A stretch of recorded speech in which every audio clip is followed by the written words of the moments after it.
इसमें राज्य के नीति निर्देशक तत्व, ठीक। तो भारत संविधान के भाग 4 में क्या है, अनुच्छेद 36 से 51 के तहत राज्य की नीति के निर्देशक तत्वों का प्रावधान किया गया है, ठीक है। भाग 4 में अनुच्छेद 36 से 51 के तहत राज्य की नीति के निर्देशक तत्वों का प्रावधान किया गया है। भारतीय संविधान की नीति निर्देशक तत्व कहाँ से लिया गया है? आयरलैंड के संविधान से प्रेरित है। नीति निर्देशक तत्वों की प्रकृति, अनुच्छेद 37। जो प्रकृति है नीति निर्देशक तत्वों की प्रकृति अनुच्छेद 37 से स्पष्ट होती है। इसके मुख्य पक्ष निम्नलिखित है। नीति निर्देशक तत्वों के उपबंध न्यायालयों के द्वारा लागू यानी कि इन्फोर्सेबल नहीं है। नीति निर्देशक तत्वों के उपबंध न्यायालयों के द्वारा लागू यानी कि इन्फोर्सेबल नहीं है। दूसरा है कि तथापि इसके सिद्धांत देश के संचालन में मूलभूत यानी कि फंडामेंटल है। तथा राज्य का यह कर्तव्य है कि वह इन सिद्धांतों को कानून बनाकर लागू करे, ठीक है। अनुच्छेद 38 के अनुसार राज्य लोक कल्याण की अभिवृद्धि के लिए सामाजिक व्यवस्था बनाएगा। अनुच्छेद 38 क्या कहता है? राज्य लोक कल्याण की अभिवृद्धि के लिए सामाजिक व्यवस्था बनाएगा। अनुच्छेद 39 कहता है कि राज्य के द्वारा अनुसरणीय कुछ नीति निर्देशक तत्व हैं, जैसे पुरुष और स्त्री को समान रूप से जीविका प्राप्त हो, भौतिक संसाधनों का वितरणकारी न्याय उपलब्ध हो, ठीक है, आर्थिक विकेंद्रीकरण हो, पुरुष और स्त्री को समान कार्य के लिए समान वेतन प्राप्त हो, बालकों हेतु कल्याण परक कार्य आदि। अनुच्छेद 39 का ए में समान न्याय, 39 के ए में क्या है? समान न्याय है तथा निःशुल्क विधिक सहायता का प्रावधान है। अनुच्छेद 39 के ए में समान न्याय तथा निःशुल्क विधिक सहायता का प्रावधान है। अनुच्छेद 40 के अनुसार राज्य ग्राम पंचायतों के गठन का प्रयास करेगा। अनुच्छेद 40 के अनुसार राज्य ग्राम पंचायत के गठन का प्रयास करेगा। अनुच्छेद 41 के अनुसार राज्य कुछ दशाओं में काम, शिक्षा तथा लोक सहायता पाने के अधिकार को प्राप्त कराने का प्रभावी उपबंध करेगा। 42 के अनुसार क्या होगा? तो राज्य काम की न्याय संगत और मान उचित दशाओं का तथा प्रसूति सहायता के लिए प्रावधान करेगा। 42 में 43 के अनुसार राज्य कर्मकारों को उचित मजदूरी तथा कुटीर उद्योगों के संवर्धन करने का प्रयास करेगा। अनुच्छेद 43 के ए के अनुसार राज्य उद्योगों के प्रबंधन में कर्मकारों की भागीदारी सुनिश्चित करेगा। 44 यूनिफॉर्म सिविल कोड, अनुच्छेद 44 के अनुसार राज्य भारत के संपूर्ण राज्य क्षेत्र में नागरिकों के लिए एक समान सिविल संहिता लागू करने का प्रयास करेगा। अनुच्छेद 45 के अनुसार राज्य 6 वर्ष से कम आयु के बालकों के लिए प्रारंभिक बाल्यावस्था देखरेख और शिक्षा का प्रबंध करेगा। अनुच्छेद 46 के अंतर्गत राज्य अनुसूचित जाति, अनुसूचित जनजाति तथा अन्य दुर्बल वर्गों हेतु शिक्षा तथा आर्थिक हितों में वृद्धि के लिए प्रयास करेगा। अनुच्छेद 47 के अंतर्गत राज्य लोगों के पोषाहार स्तर, जीवन स्तर ऊंचा करने तथा लोक स्वास्थ्य आदि सुधारने का प्रयास करेगा। अनुच्छेद 48 के अंतर्गत राज्य कृषि और पशुपालन को आधुनिक तथा वैज्ञानिक ढंग से संगठित करने का प्रयास करेगा और गाय, बछड़ों तथा अन्य दुधारू और वाहक मवेशियों के वध का प्रतिषेध करने के लिए प्रयास करेगा। अनुच्छेद 48 का ए, उसके अनुसार राज्य देश के पर्यावरण के संरक्षण और संवर्धन का तथा वन्य जीवों की रक्षा करने का प्रयास करेगा। अनुच्छेद 49 के अंतर्गत राज्य राष्ट्रीय महत्व के संस्मारक स्थान तथा वस्तुओं को संरक्षण प्रदान करेगा। अनुच्छेद 50 के अंतर्गत राज्य को लोक सेवाओं में न्यायपालिका को कार्यपालिका से अलग करने के लिए राज्य कदम उठाएगा। अनुच्छेद 51 के अनुसार राज्य अंतर्राष्ट्रीय शांति और सुरक्षा की अभिवृद्धि का प्रयास करेगा। तो ये हो गया आपका शॉर्ट नोट्स। ठीक, एक बार देख लीजिए फिर से इसको क्या है। तो अब ये जो आएगा नीति निर्देशक तत्व जो आएगा राज्य का नीति निर्देशक तत्व किस में आएगा, भाग 4 में आएगा। अनुच्छेद क्या है 36 से 51। ठीक है, आयरलैंड से लिया गया है। इम्पॉर्टेंट है कि न्यायालयों के द्वारा इन्फोर्सेबल नहीं है। 38 क्या कहता है, 38 कहता है कि राज्य लोक कल्याण की अभिवृद्धि के लिए सामाजिक व्यवस्था बनाएगा। ठीक है, 39 का ए, इसमें क्या है, समान न्याय। 39 की ए में है समान न्याय और निःशुल्क विधिक सहायता, 39 के ए में है। 40 बहुत इम्पोर्टेंट, 40 में क्या है, ग्राम पंचायतों का गठन। 41 में क्या है, तो राज्य कुछ दशाओं में काम, शिक्षा तथा लोक सहायता पाने के अधिकार को प्राप्त कराने का प्रभावी उपबंध करेगा।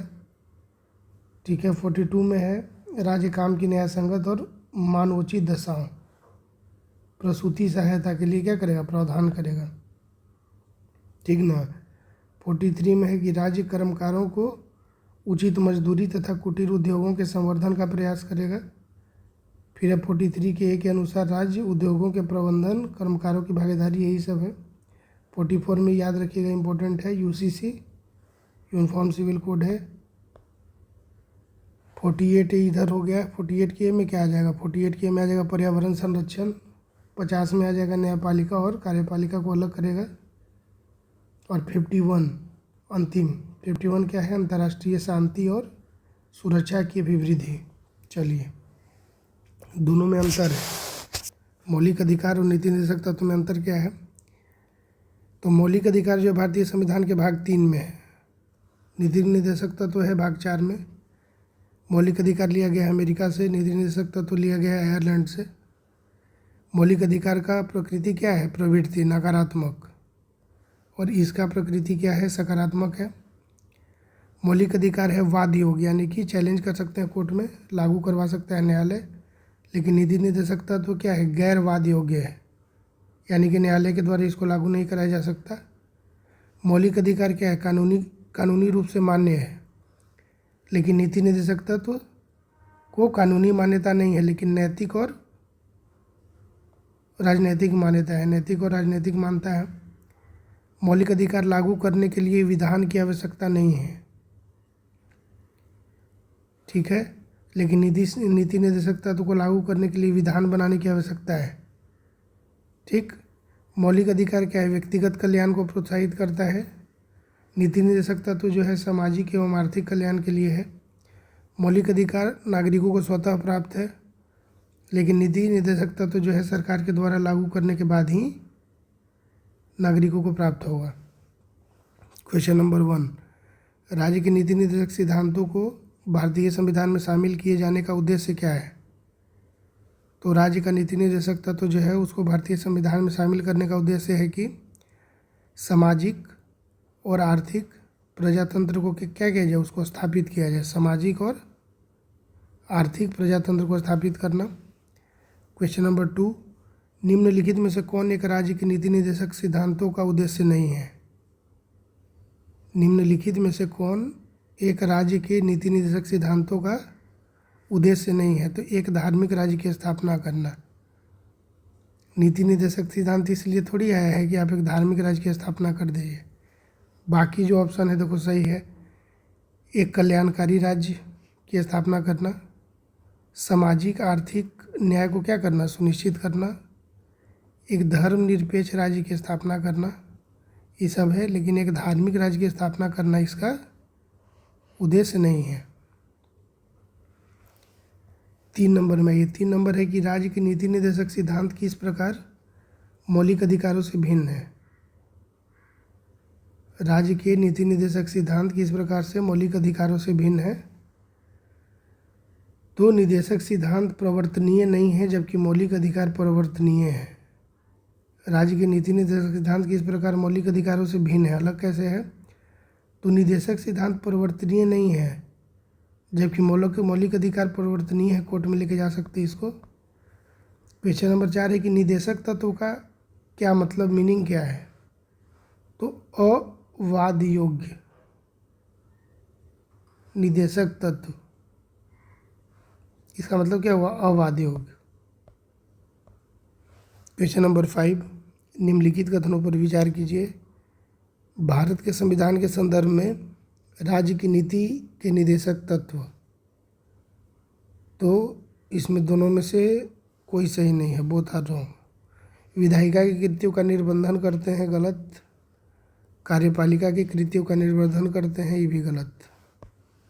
चलिए क्वेश्चन नंबर 6, भारत के संविधान के भाग 4 में अंतर्विष्ट प्रावधानों के संदर्भ में निम्नलिखित कथनों में से कौन सा सही है? तो 2 और 3 इसमें सही है। वे किसी भी न्यायालय द्वारा परिवर्तनीय नहीं है। ठीक, इस भाग में अधिकथित सिद्धांत राज्य के द्वारा कानून बनाने को क्या करेंगे? प्रभावित करेंगे। क्वेश्चन नंबर 7, राज्य की नीति के निदेशक तत्व के बारे में निम्नलिखित कथनों पर विचार कीजिए। राज्य की नीति के निदेशक तत्वों के बारे में निम्नलिखित कथनों पर क्या कीजिए? विचार कीजिए। तो इसमें दोनों सही हो जाएगा, 1 और 2। यानी कि ये तत्व देश के सामाजिक आर्थिक लोकतंत्र की व्याख्या करते हैं। इन तत्वों में अंतर्विष्ट उपबंध किसी न्यायालय द्वारा परिवर्तनीय यानी कि इन्फोर्सेबल नहीं है, ये भी सही है। क्वेश्चन नंबर 8, कल्याणकारी राज्य की संकल्पना का समावेश भारत के संविधान में है, तो कहाँ है? राज्य के नीति निदेशक तत्वों में है। कल्याणकारी राज्य की संकल्पना का समावेश कहाँ है भारत के संविधान में? तो यहीं पे है ना, राज्य के नीति निदेशक तत्व में बताया गया है कि भारत एक कल्याणकारी राज्य कैसे बनेगा, लेकिन उसको लागू करने का अधिकार कोर्ट को नहीं है। भारत के संविधान का कौन सा भाग कल्याणकारी राज्य के आदर्श की घोषणा करता है? तो राज्य के नीति निदेशक तत्व। क्वेश्चन नंबर 10, संविधान का कौन सा भाग कल्याणकारी राज्य का आदर्श घोषित करता है? संविधान का कौन सा भाग कल्याणकारी राज्य का आदर्श घोषित करता है? तो ही हो जाएगा घुमा फिरा के राज्य के नीति निदेशक तत्व। क्वेश्चन नंबर 11, भारत के कल्याणकारी राज्य होने का विचार पाया जाता है, तो ए और सी दोनों में। तो संविधान की प्रस्तावना में भी है, ये भी ध्यान में रखना है। संविधान की प्रस्तावना में भी कल्याणकारी राज्य होने का विचार है और राज्य के नीति निदेशक तत्व में है, दोनों में है। क्वेश्चन नंबर 12, राज्य के नीति निदेशक तत्व सहज अध्ययन के लिए निम्न में से कौन से भागों में विभाजित किए जा सकते हैं? राज्य का जो नीति निदेशक तत्व है, अगर उसको हमको सहज अध्ययन करना है तो निम्न में से कौन से भाग में उसको